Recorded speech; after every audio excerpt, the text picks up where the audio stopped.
Magandang gabi po.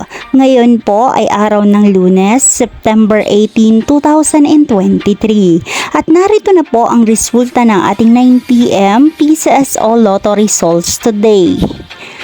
At para po sa draw natin ngayon ay ang Grand Lotto 655, ang Mega Lotto 645, ang 4D Lotto, ang 3D Lotto at ang 2D Lotto.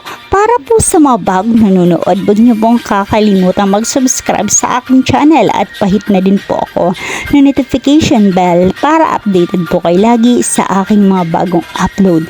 At para naman po sa update ng ating Lotto winners, ipinopost ko po siya under our comment section. Maraming salamat po.